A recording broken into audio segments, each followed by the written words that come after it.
Hello everyone, so this is the latest game I've developed for the Mini Ludum Dare 68, and the theme this time was childhood memories, which was really similar to a previous Mini Ludum Dare where the theme was youth. So I thought about some of the games that I've developed, and one of the warm-up games that I always wanted to get back to was one called Bag Boy. I developed that for a warm-up for one of the previous competitions, and the objective of that game was just to basically take groceries and put them into bags and try to do your best and bag the groceries as fast as possible. So I thought for this one I would do a spin-off of the Bag Boy game. So this is Express Lane, a supermarket simulator. So I can just click on that, and you really can't win this game. It's really just a simulation of a supermarket checkout lanes. As you can see here on the main screen, when you start the game, you get set up with 5 different lanes, 0 through 5 or 0 through 4. And in this simulation, you have many different controls. You can add lanes, you can delete lanes, you can set lanes to be express lanes, you can set the express limit, and you can open and close lanes. So basically you see here there's an interval that you can also change as well. So for every 5 to 10 seconds you get a new customer that comes and wants to check out, and that customer can have from anywhere from 1 to 30 different items in their shopping cart. So that customer, when he gets to the checkout lane, he's going to look and find the shortest lane that he can get into that meets the requirements of how many groceries he has. So like someone with 15 items in the cart can't get into the 5 or 10 express lane, but somebody that has 8 items in their cart can get into the express lane with the 10 items or less. But yeah, you can use your up and down arrow keys, and you can use the R and T. So like I can start pressing the T and I can raise the limit for that lane. I can go to lane 1 and I can decrease the limit to 3 items or less. So it's really neat how this works, how I got this to work. So if you have a lane that's really long, customers will in real time try to find shorter lanes that match their requirements on the number of items in their cart. One other thing you'll notice on here, I also have the bag simulation. So this goes back to the Bag Boy game. So it's going to find the optimal baggage for your groceries. So I have different statistics for each of the groceries. I think I have like 67, 66, or 67 total groceries programmed into the system, which I'll talk about here in a little bit. But each grocery has a property. It has a weight, which I'm currently not using. I currently have a limit of 5 groceries per bag, but I would like to go in and make that by weight. So you don't want to have the bags weighed down too much, but also have properties for coldness. You want to have your cold groceries together. Meats, your meats are put together like you can see in bag 2 there. You have the ground beef and the chicken wings together. Chemical type things that can be poisonous, like the laundry detergent or bug spray and things like that. Those all go into the same bag. And your produce, all your produce gets put into a separate bag. You also have a happiness value for every customer, and that happiness starts at 100 and counts down to 0. So a customer also has a patience value.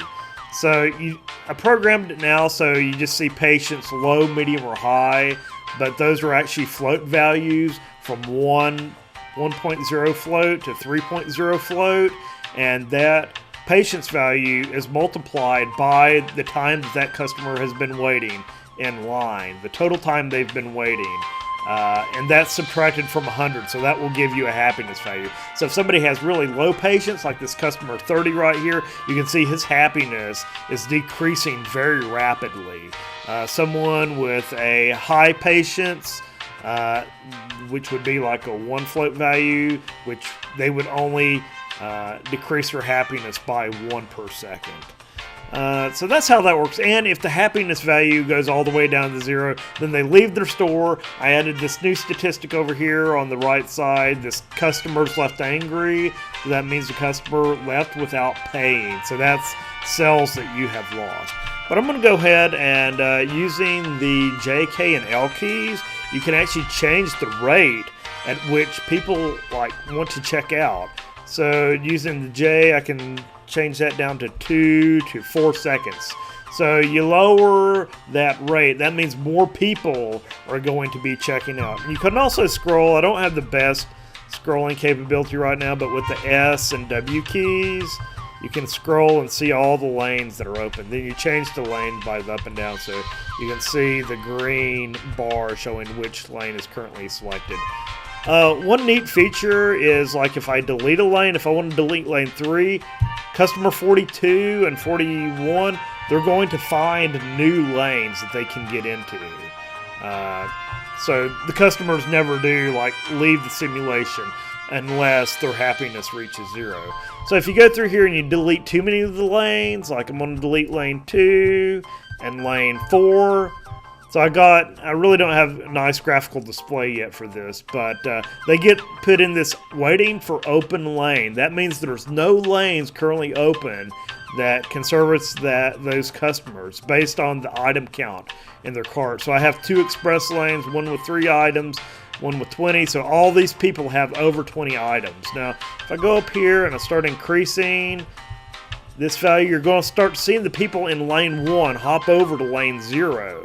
Because they're way at the end of lane 1, so they're going to say, hey, I have 10 items or less now, so I'm going to jump over here. So I got this guy with 10 items, 4 items, and 8 items. So that's what this cart value is here, how many items are currently in their cart. And you can also see, as the customer checks these items out, it gets removed from the cart queue right here, then put into bags. And you'll also notice these little bars right here, that's just the delay period for the cashier. So the cashier rings an item, then they got a delay before they can ring up another item. Otherwise, all the items would go into all the bags instantaneously. So there's got to be a little bit of a delay from when the customer rings up the item and puts it in the cart.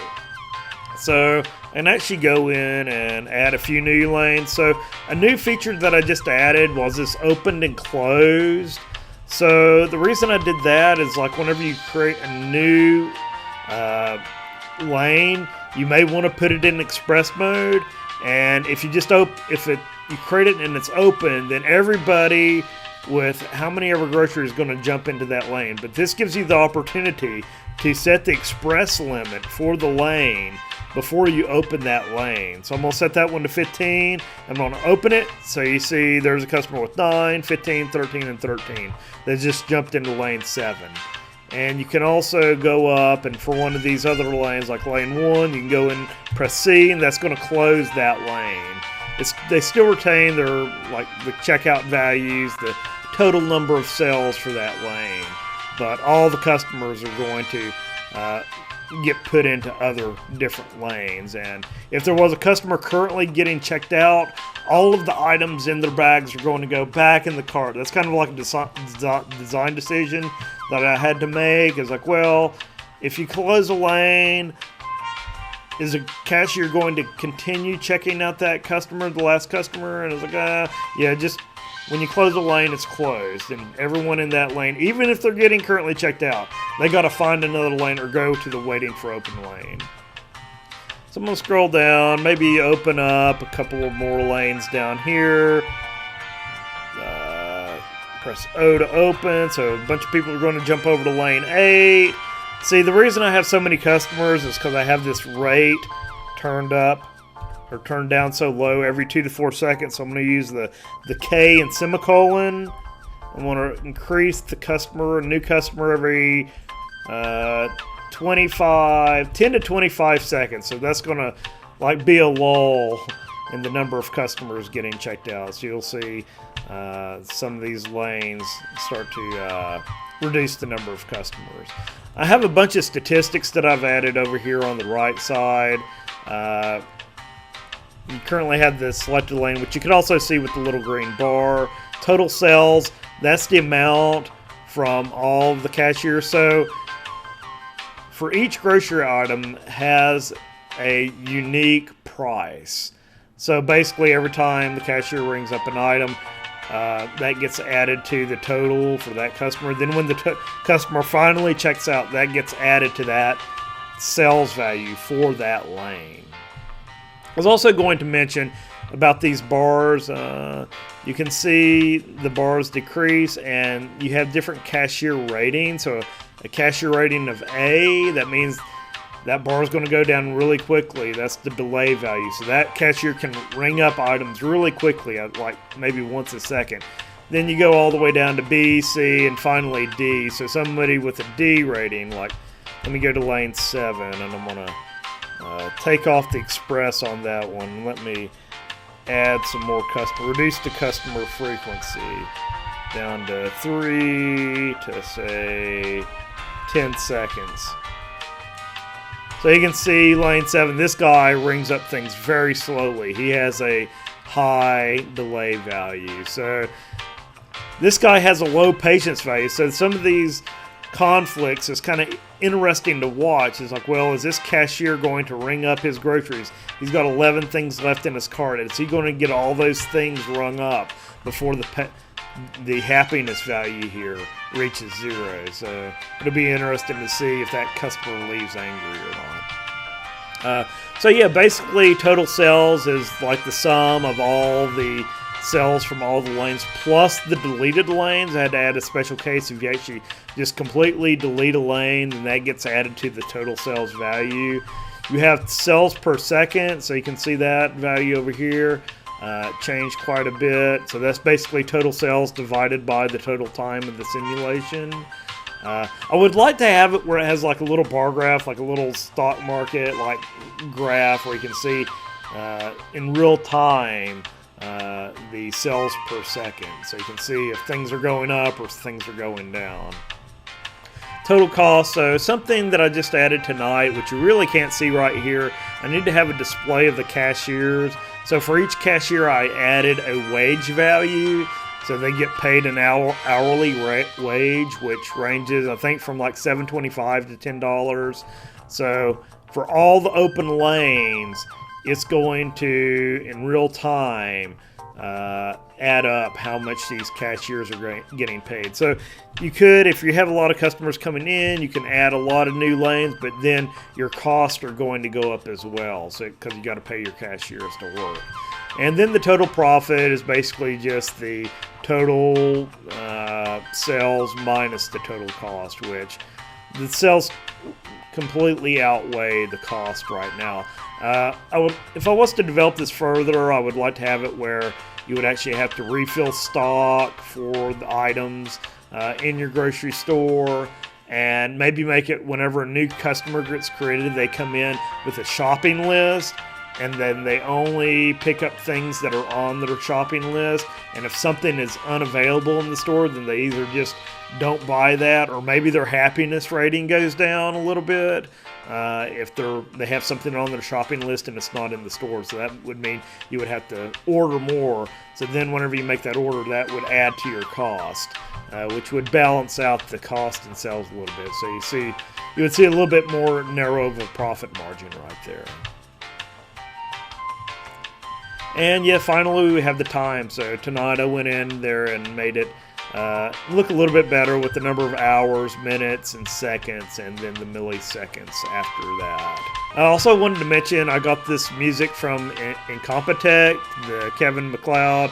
I would like to do my own cheesy supermarket music, but I just really wanted to get the gameplay working right now. So I was like, typed in cheesy supermarket music on, or free cheesy supermarket elevator type music, and that was like the first thing that came up. So I have that in here right now, so I'll just credit Kevin MacLeod on that. And you'll probably also notice, like on the main screen, it's the same theme, but it's kind of muffled, kind of like in a shopping mall or in a grocery store with all the echoes. So I basically just imported this theme into Audacity and used the G-Verb filter to give it that kind of echoey sound on the title screen. So one other thing I wanted to show off is previously in the game I had it where like it was one big case statement for each of the groceries, all 67 of the groceries. So I went in today and I created an access database. Hey, it does the job. I put it in the resources folder. So I got access right here and I got a grocery table right here. So you can see here I have a grocery table in access, and it's pretty simple. I mean, it's all the standard items that are in my standard grocery object, all those attributes that I talked about earlier. But this makes it a lot easier just to define these and just check them off. Right now I just have like a default value of $1.99, which I had different values when I had this as one big case statement. But I need to go back and change those and add specific weights for all of the different items right there. But you can see where I have the 67 different things defined, and like these are checked off as non-food items and food items and chemicals and meat and things like that. So that's where all of the food items are defined, all the grocery items are defined. Then I just go up to I think it's external data and export to XML file. So you got the export to XML right there. And then you just pick, and I just saved it in the resources folder. That makes it where I can easily load that in my XML parser script. Yeah, so here's the game in Unity. I mean, it's fairly simplistic and just got a few simplistic objects. Like I got the main simulator right here, and that's kind of like what controls everything else. That's like my main class where I do all the simulations. These I don't use anymore. Controls, that's like all the keyboard inputs. Variable display, that updates all the GUI text values on the right side. Little sidebar there that covers up part of the image. And then I got the graphical display. So in the display I'm doing everything with the GUI labels and the GUI rectangles and all that, which isn't the best. I envision to have this working in 3D, which would be really nice, but I just wanted to start out and get it working just with text and things like that before I jump into the 3D. Then I have the music, background music, and world view. That's where I started working on the 3D right there. Then I just added this XML reader grocery. So that one's kind of interesting. It just has the script, the grocery script, and the actual file is in resources. So the generated grocery file is right there. So I can show that in Explorer and open that right here. So you can see this is how Access exports your data in XML. So the only thing you got to watch out for in here is that the Boolean, the yes or no values, get exported as zeros and ones. 0 is false or no, and 1 is true or yes. So you got to take that into account when you're parsing this XML file. But thankfully, the API, the XML API, does a lot of that for you. So you just define your XML file and you tell it you want to look for grocery, or no, that's where I'm loading in the grocery resource file. I just have it in my resources folder. That means I can use this resources load and import that as a text asset. It makes that really easy. Then I have a list of groceries, and then if that's not null, then I'm going to go and look for all of the items, all the grocery items that are under the main data root node there. Then I'm just going to loop through all the nodes for every grocery. And this is where I get into the case statement right here. So basically, for each grocery element, It's going to go through all the child elements, and if it equals name, then we're going to get the inner text, because basically that's kind of like another element as well, but it's just a text element. So we're going to set the name to that. If it's ID, then we're going to set the ID, but we got to parse it using int parse, so we can assign it to this grocery ID value, which is an int. Same thing with the weight. That's got to be a float, so we use the float parse to turn the text into a float, and the price. And here we have things like is fragile. That might have been something I missed earlier, but things like bread, eggs, and buns, and things like that are fragiles. Maybe light bulbs as well, which that's the one that I was planning, but I don't think I've added yet. But yeah, you can't put the fragile items in with the other items. So this is worth showing. If the value is 1, then we set it to true. If it's 0, then we set it to false. Otherwise, we just use the default value, which I believe is false. But it should never be anything other than 0 or 1. So here are the controls. This one really nasty Playmaker FSM right here. So I have all these do. So I have my states like add a lane, delete a lane, increase customer rate, decrease customer rate. So I have a do event for every one of those. It just keeps it straight between the state name and the event name. I just prepend it with do. So you can click idle state, and then I have these key events over here. So if you press the N key, then do add lane, press the D key, do delete lane, decrease customer rate, increase customer rate, and I just used the get key down. Now, in a future release, I might want to have like mouse controls or gamepad controls, but I'm keeping it simple right now, just doing everything with the keys on the keyboard. Here's the variable displays up here for the customer rate, select the lane cells, customers that left angry, then spent a little bit of time tonight working on the simulation time, so I got hours, minutes, seconds, and milli, so that comes out nice and formatted. Previously, I just had like the float value. That didn't look too good, but it takes a lot of work to actually go in here. I mean, you wouldn't realize like how many times you got to convert like the simulation time. You got to convert it to an int and round it down, divide by 60. Then for like seconds, you got to divide by 60, then take the modulo to get the right part of that value, of the float value, to put in there. And then I do the format string 0:00, so it always has 2 zeros for the minute. So I'll go ahead and show off some of my classes. So like here's the main simulator class. Go up to the top. It's kind of hard to see, but yeah, I just have like the standard values, how many people left angry, your total sales, and your lane counter, and your customer rate, and all that. Simulation time, setting up all the default values there. So on your update, you update the customer, so that's what updates their happiness value. You update all the lanes. That also updates the cashiers as well.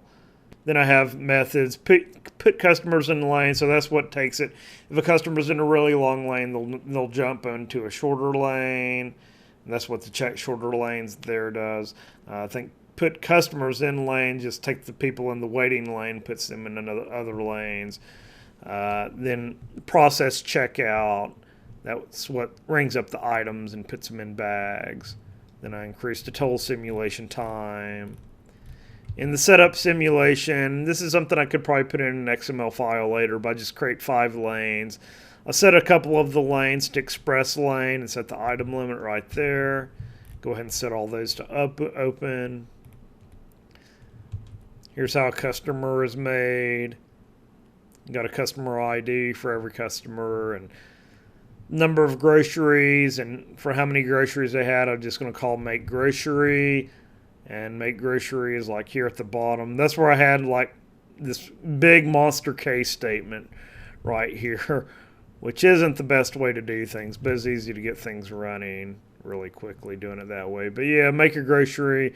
It's just going to read out of the grocery definition and get a random grocery. Now, it'd be nice to have like I don't know, different statistics on what type of groceries people buy. Maybe people buy milk and bread together and things like that, or more people buy bread than I don't know, other less frequently bought items.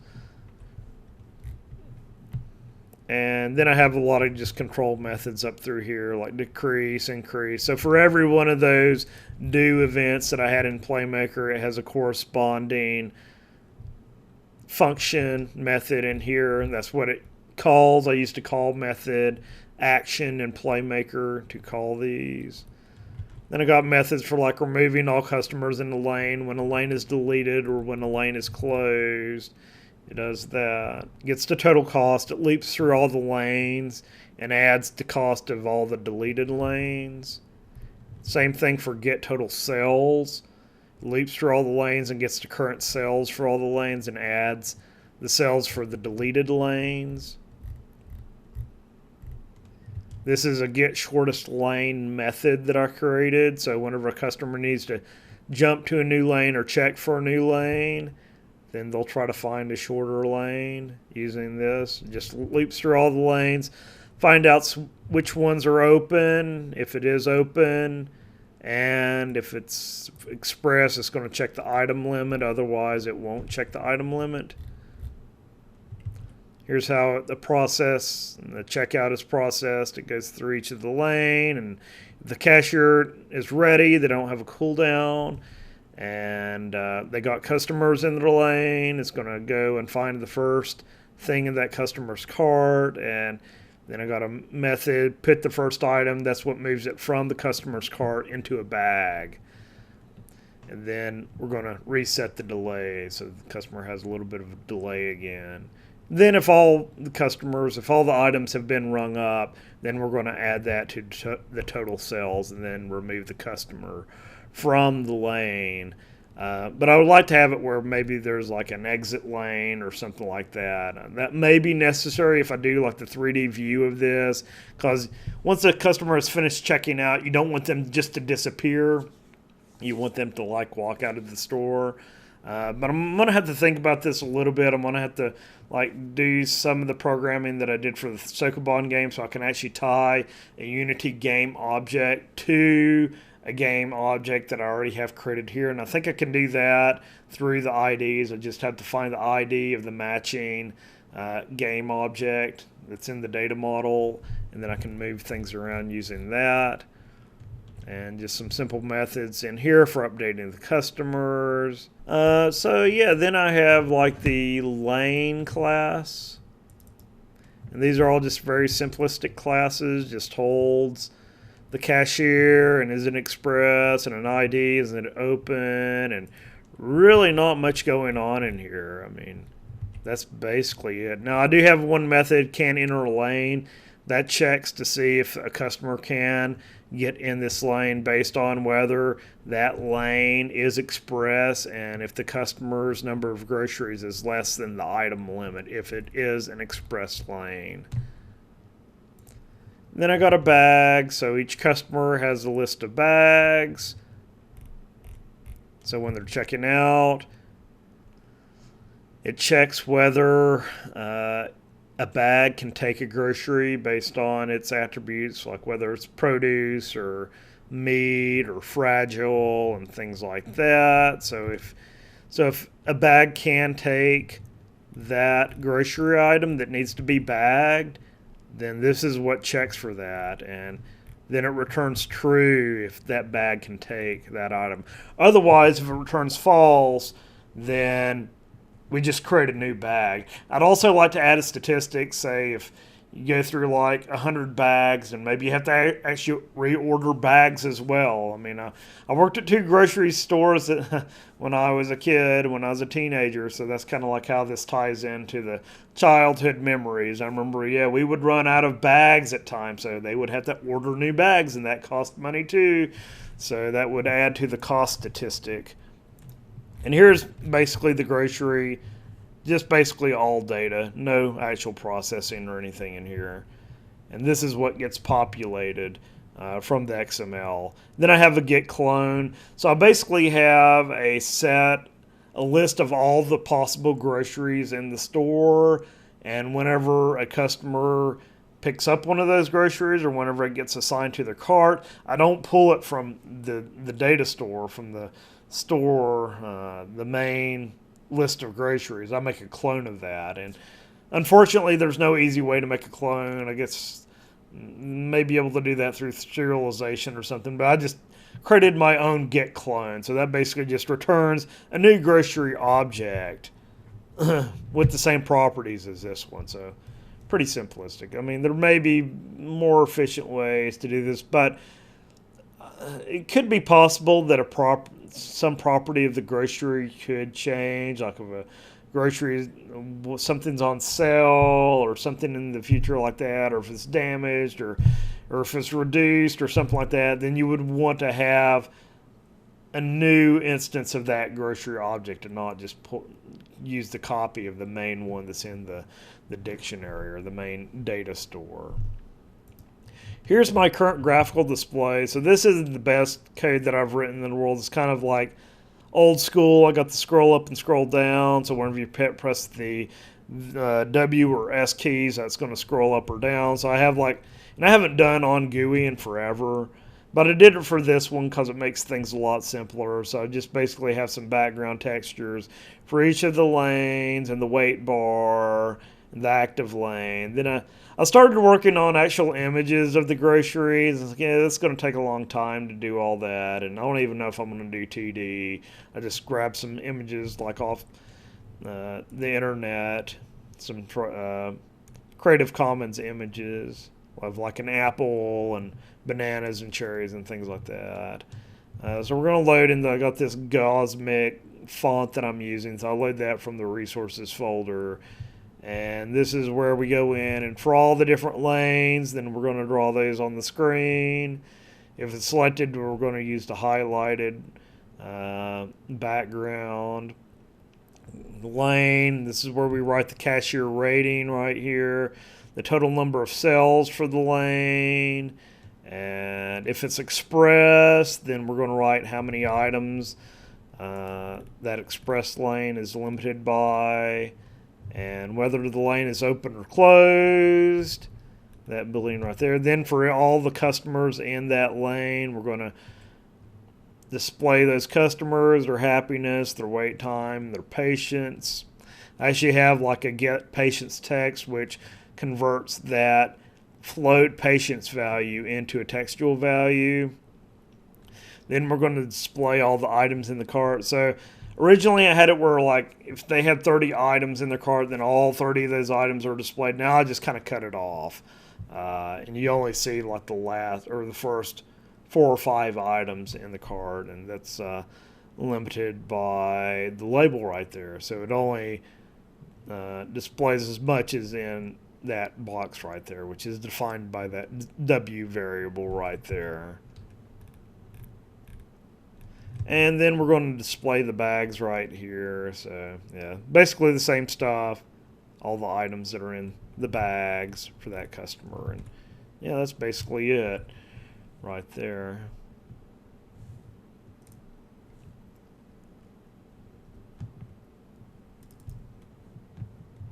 Cashier, not much going on here. Each cashier has a speed, delay value, wage rate, and cost. Speed, we're going to go from 1 to 3 seconds of delay after every item is rung up. Wage rate, actually I set this wage rate in another spot now, so, but it's the same concept. Go from like $7.25 to $9 an hour. Then I divide that by 3,600 to get the wage per second, which is helpful in calculating the real time wage rate. And then update, we're going to delete the time, make sure they don't go below 0, and we're going to update the cost. So that's where the wage rate is kind of helpful right there, because you just take the delta time and multiply that by the wage rate, and because the delta time that needs to be multiplied by seconds to give you that cost for that register on update. Then if the customer or if the cashier is ready, then check something out. Actually, that's handled somewhere else, but that sets the ready flag to true so they can ring something else up. Reset the delay after they ring something up. And here's the rating values. Get the rating A, B, C, or D based on their speed of ringing things up. And then this returns the wage in hours, 3,600 seconds in an hour, so that you can get the hourly wage right there. Yeah, so that's basically it for Express Lane, the spin-off of my Bag Boy game. Check it out if you want to do a supermarket simulation. I currently have it on itch.io. Lots more changes I would like to make to this, especially the 3D view of this. But yeah, currently out on itch.io. We'll add it to Game Jolt eventually. But I want to get something working fairly good before I put it up there. But yeah, give it a try. Let me know what you think. Appreciate everyone watching. Thank you.